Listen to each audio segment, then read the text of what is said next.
Okay, so guys, I'll be explaining how we edited the code in order for us to get 99.83 accuracy. So what we changed wasn't much. I'll just take my time to explain one or two things to you guys so that you can get a clear overview of how we implemented the code.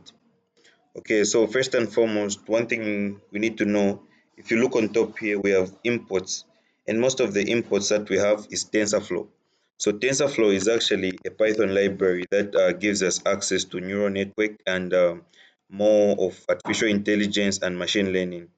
Okay, so without wasting much of our time, I just wanted to explain two parts of the code before anything. I wanted to explain the model variable and what it's assigned to and what the compile function does here. And apart from the compile function, I also want to show you what evaluating the model will look like. Okay, so I said I'm going to start with the function that actually creates the train images and the train labels. So as you can see here, the first line of code will load all the images that we're able to see here in our database, and this function actually loads it from the keras library that gives us data sets. So this is, and if you look at the type of dataset, it's keras m.nist, so it's mostly based with the handwritten type of images, converting them to readable labels and images. Okay, so the second thing that you're going to notice here is in the first code that we had, we are actually creating a model variable and we're assigning it to the sequential variable. So actually this is a very simple neural network function that actually gives us access to the neural network and the layers that we have. So this actually converts, or should I say, it reshapes the input data into a one dimension array, and the input 28 by 28 actually means that this likely represents a 28 by 28 pixel image commonly used for handwritten digits, right? Yeah. So that's all I can say about this model. So it's actually a neural network function that converts our 2D array or our images into a 1D array uh, by a shape of 28 by 28. Then the dense 10 here simply means this model is going to have 10 layers of different arrays, right? Okay. So the next thing that I want to talk about is the history or the model function. Yeah. So what this one actually does is it fully connects the layers with 10 neurons, and it actually calculates the number of datasets which are in the array. So that's why you see here when we run our code, when it starts evaluating, it's going to run 10 times. An epoch is actually an irritation or an iteration of a code or a loop in some of, it depends with how you can understand it, but the way I understand it, it simply means an epoch is like when the code runs into the neural network trying to see if there are any probabilities that the input is equal to a certain image that was trained in our neural system.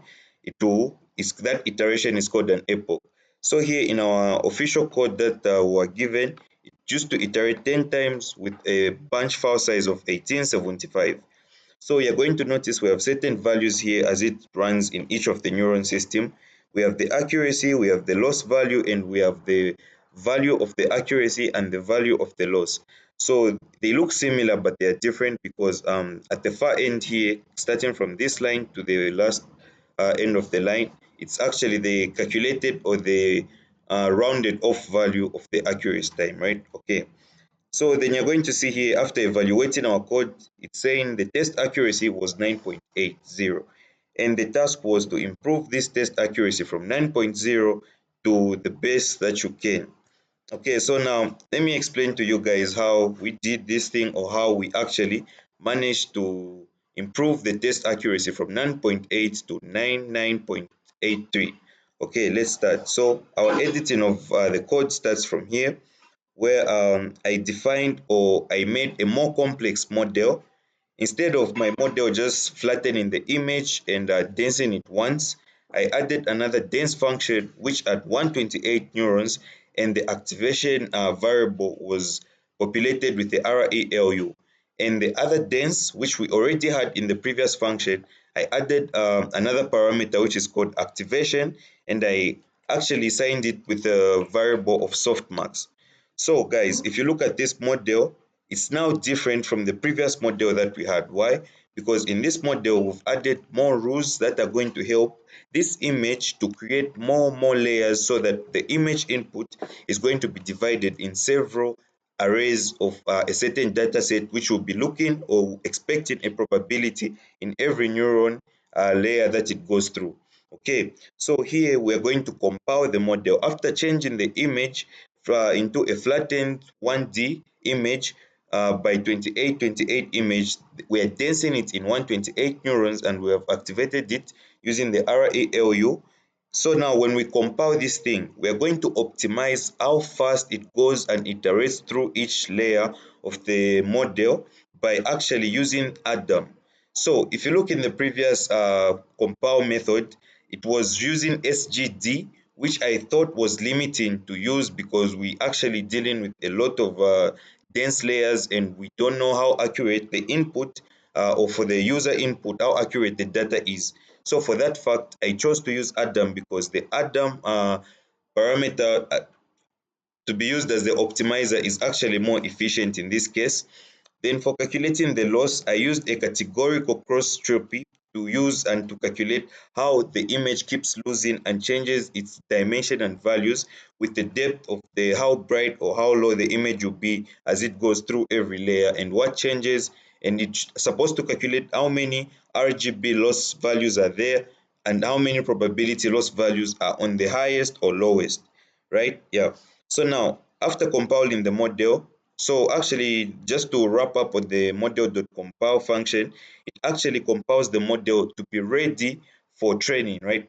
So we've gone through every layer, we've checked our input, and we've taken it to so many different functions and layers that are going to look at our input, and we've already calculated the probability using the sequential and the compile function and being optimized by the Adam. So with the output we are going to have is actually a finished function that will be taking in an image, take it through all the layers and give us the probability or the outcome of the exact things that we need, right? Okay, hope I explained that well, but that's what I understand in my own understanding. Then next, after compiling, now we need to train our model.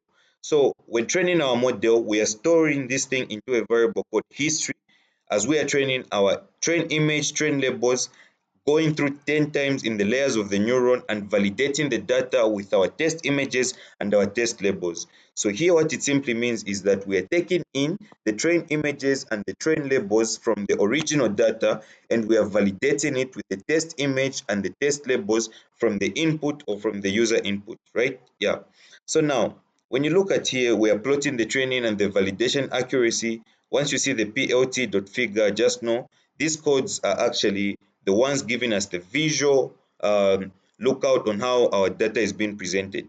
So what I'm trying to say is that the plotting or the training of the data or the plotting of the training validation accuracy is not really affecting on how the model compiles and executes the data and the image arrays. So these are just helping us to see and actually have an insight on how our data is being represented graphically, because I feel personally it's better using graphical user output rather than digits or lot of float numbers or decimal numbers.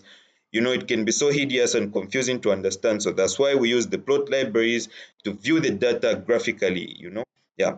So after running this code, as you can see, the accuracy increased from 0.0 something to 0.8 to 0.995, which is the last epoch that it went through. And our batch file size was just as small as 1875 iterations, which is fair and equal, right? Yeah. So apart from this, guys, this is all we can explain. Team ICHOLA, effort to achieve just to get this test accuracy increased and running. So hope you guys learned something, or hope you guys liked our video as Team ICHOLA. Ichola tata, Eh, Ichola, ICHOLA Ichola, tata. Thank you very much for having us. Yeah, yeah.